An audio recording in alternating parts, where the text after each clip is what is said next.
l'avez remarqué, notre programme contient un certain nombre de projets. Donc, certains nécessiteront peu de moyens pour être mis en œuvre, mais d'autres nécessiteront des investissements plus importants. Donc, se pose alors la question de la gestion du budget communal. Alors, vous avez là les chiffres du budget 2025. Donc, je vais vraiment faire une présentation succincte. Donc, le budget communal, il se décompose en recettes. Alors, pour l'année 2025, c'est 2 858 000 euros qui proviennent majoritairement donc, des impôts et taxes, dont la taxe foncière et la taxe d'habitation représentent 1,2 million d'euros. Les attributions de compensation de la communauté de communes, 630 000 euros. Les diverses dotations de l'État et autres organismes, 520 000 euros. Les loyers, 220 000 euros, etc. Et avec ces recettes, la commune doit donc faire des dépenses pour financer le fonctionnement des courants des services. Les services qui sont au quotidien proposés aux habitants, et également l'entretien des bâtiments, des voiries et de notre patrimoine, l'entretien courant. Donc, près de la moitié de ces dépenses, qui sont de 2 267 000 euros pour l'année 2025, sont des dépenses liées au personnel nécessaire pour faire fonctionner ces services au quotidien et assurer cet entretien quotidien. L'écart, en fait, la différence entre les recettes et les dépenses de fonctionnement chaque année, en fait, vont constituer au fur et à mesure des années un excédent qui, cumulé, va constituer une sorte d'épargne qui permet à la commune d'investir sur du long terme. Donc, au même titre que pour un ménage, la commune va financer les installations et les services destinés à être utilisés sur de nombreuses années par un mix entre un apport, donc ce sont ces fameux excédents, des emprunts et des aides des partenaires qui sont souvent versés sous forme de subventions. Alors, j'en profite pour remercier Pascal Gagnolet, l'adjoint aux finances, qui, grâce à son engagement et son suivi attentif du budget, ont permis sur la durée du mandat de générer un excédent net cumulé de plus de 2 millions d'euros, ce qui a permis finalement à la commune de financer des investissements structurants sur le mandat. Sur le prochain mandat, le temps de préparation et de construction des nouveaux projets, la fin du remboursement des emprunts de la salle SMS, du local de la Poste, de la salle du Vieux-Marseille, permettent dès 2028 de bénéficier d'une capacité à investir forte. Les élus locaux ne sont pas déconnectés du terrain. Ils vivent sur le même territoire, ils ont les mêmes attentes, besoins et quotidiens que vous, ils payent les mêmes impôts locaux. C'est pourquoi mes colistiers et moi-même, nous sommes tout autant préoccupés que vous par la façon dont est géré le budget communal et surtout par l'utilité collective de chaque euro dépensé. Donc la véritable question à se poser avant d'investir, ce n'est pas seulement de savoir combien coûte l'investissement, mais surtout de quoi les habitants ont besoin et comment nous allons pouvoir répondre à ce besoin en optimisant la réponse au plan financier de façon durable et sans amputer notre capacité à investir à l'avenir.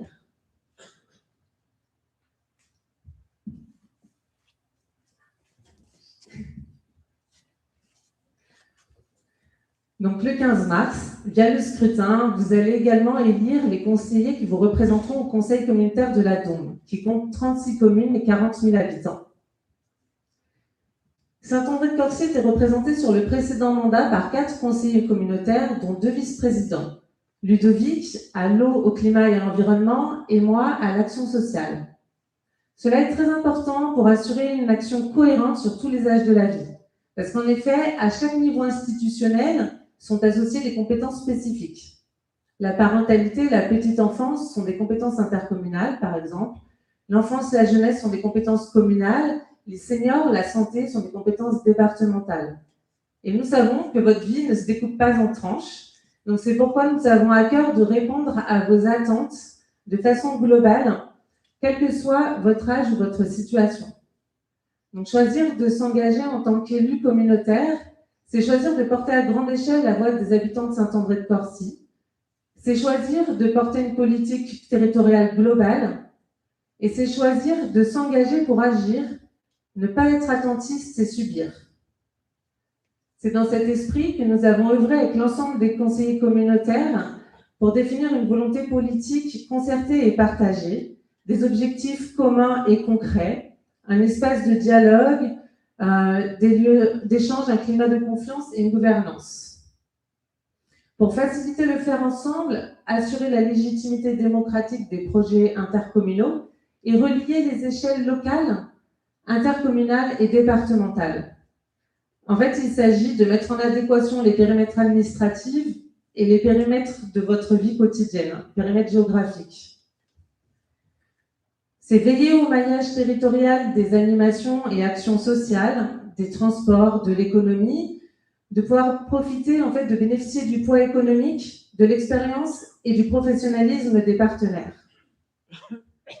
Alors, pour des exemples concrets, mon mandat en tant que vice-présidente Action sociale a notamment permis d'accélérer le développement et le rayonnement du centre social, de mettre en place les conseillers numériques, la mise à disposition de minibus, de déployer la ludothèque sur l'ensemble du territoire, de participer à un diagnostic social partagé via une convention pluriannuelle avec la CAF et la MSA. Et puis plus largement, l'engagement des élus locaux au sein du conseil communautaire a permis à notre territoire de bénéficier gratuitement d'actions culturelles, les festivals de Cuivre-en-Dôme, Rêve de cirque, d'actions dans les écoles, des formations à destination des personnels scolaires et périscolaires, des actions pédagogiques au sein des écoles, comme cette année autour du miel et des abeilles, et de profiter en fait de mise à disposition de moyens humains, matériels et financiers, la communauté de communes ayant contribué via un fonds de concours de 320 000 € à la construction de notre nouveau restaurant scolaire. Donc, comme vous le voyez, il ne s'agit pas de disparaître au sein d'une entité intercommunale à qui l'on confierait l'intégralité des compétences. En fait, nos villages ne sont pas en concurrence et la coopération, elle bénéficie à tous en assurant l'animation de l'ensemble du territoire. Les conditions de la coopération et la réussite dépendront de la capacité des élus à mener ensemble des projets collectifs à grande échelle, en dépassant les clivages et dans un esprit de solidarité, parce qu'on ne vit ni sous cloche, ni en autarcie. Et donc, si l'intercommunalité se joue au niveau de la communauté de communes, elle se joue également au niveau de notre bassin de vie, le fameux Club des 5, qui compte près de 10 000 habitants, avec nos villages voisins de Montieu, Nyonnais, Saint-Marcel, Tramois, dont Saint-André joue le rôle de centralité. Donc, travailler ensemble et mutualiser les moyens sur certains des projets qui vous ont été présentés précédemment permettra de bénéficier d'effets leviers et d'une économie de ressources, comme cela a pu être le cas sur la mutualisation de la station d'épuration avec Saint-Marcel. Et à ce sujet, du coup, une transition au niveau du sujet de l'eau, je laisse la parole à Ludovic.